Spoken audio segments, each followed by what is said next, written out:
Well, hi everybody. I'm here with the wonderful Helen Stainsby, and we're going to ask Helen a few questions about the work that she's doing that we are so honoured to be partnering with as a church, with all that she's doing in Poland. So I'm going to ask her a little bit about that to find out a little bit more about it. Helen, it's really lovely to have you. Thanks for coming and being back with us and sharing with us.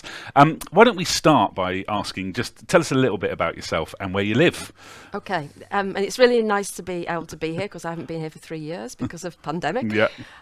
So I live in Szczecin in Poland, which is the northwest of Poland, and I've actually just passed my 21st anniversary of being in Szczecin. Yeah, wow. Yeah. Gosh.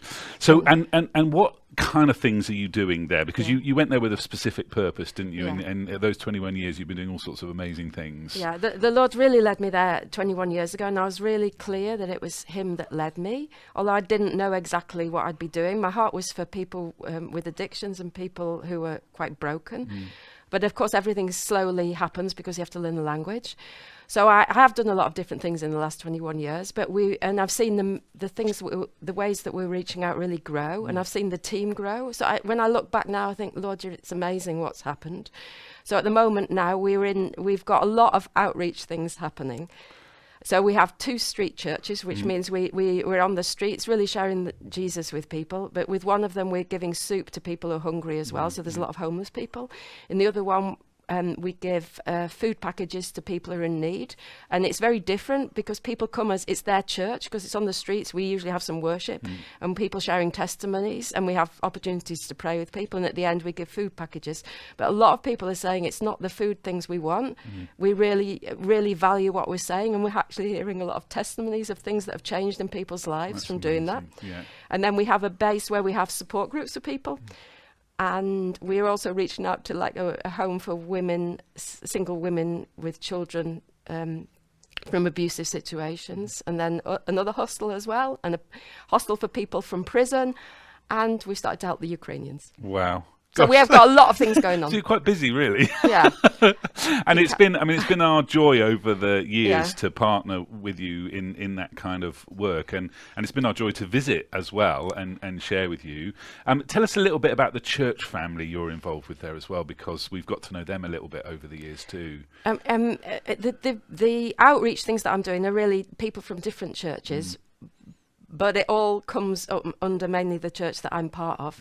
And we're just seeing a lot of relationship building. It's always changing as well. The church that I'm part of doesn't have its own building and would like to have its own base. So that's a prayer need in a way for the church.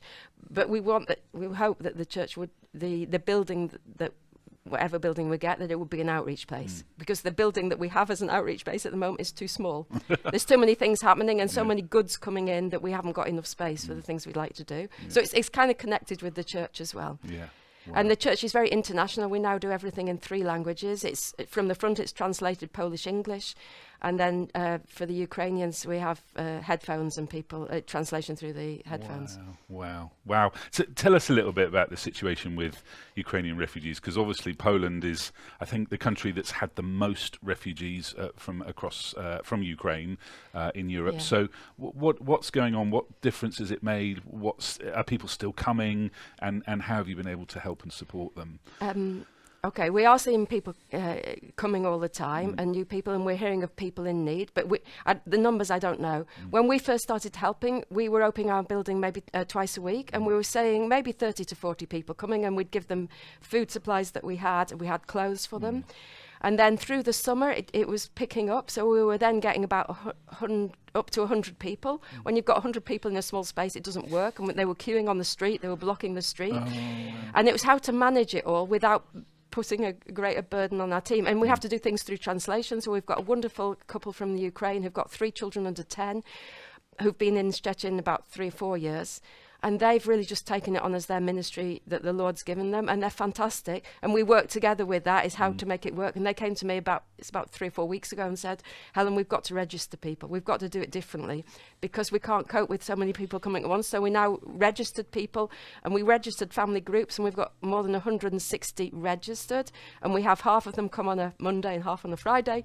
And we've got about 60 family groups in reserve. Because people keep coming saying, what we're doing is when they come, they get some things that we buy which is some of the money that's come from ABC has gone Yeah. to that. Some things that we get direct from the supermarkets that we don't pay for, and stuff, things from the food bank. And we've found that we can't do clothes at the same time, so we have to open another day, and we're trying to do twice a month for clothes, so people can come and get whatever clothes. So there's a lot going on, and it's organisational things, but we also want to share Jesus with people. It's not just giving things. So every time people come, we want to share maybe a testimony, maybe something from the heart, and if we share in Polish or English, it's translated into Ukrainian. If the Ukrainians share it's either in Russian or Ukrainian.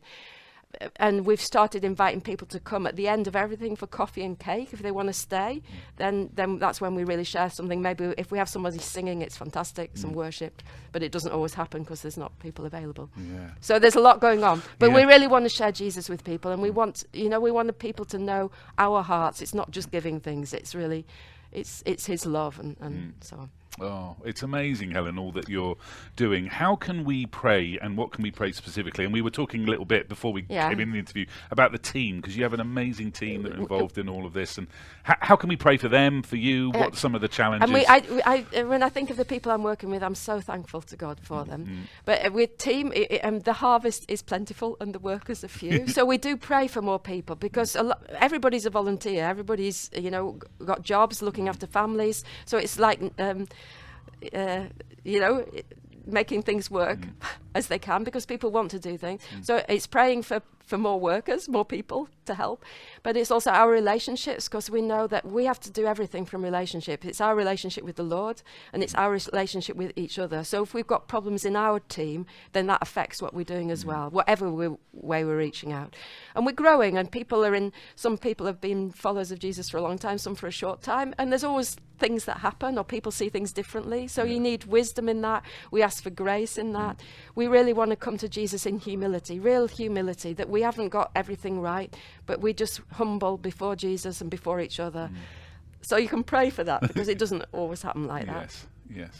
Yeah. And anything else we can pray for? And what about for you? What for can we me, pray for? I sold my home a year ago, and I haven't found a new one yet. So you can pray really that the Lord would lead me to the right place for the next season, which I think it's on the other side of the river from where I am at the moment, because we'd also like a base, outreach base on the other side of the river, maybe even the church base on the other side of the river, but we haven't got the right building. So that's a prayer need as well, that we'd find the right building, even if it's not for the church, it's an outreach base. I would like somewhere to live near there. Yeah. But as we don't know where either one is, it doesn't, So that it would just really see that if that's the way we feel the Lord's leading, but we need to see that in action. And just to say, the church is actually going to start an Alpha course at the end of September, and we're doing it in 3 languages. Okay. And it's actually going to be based where I live at the moment, and they're thinking they can have up to 50 people. Wow.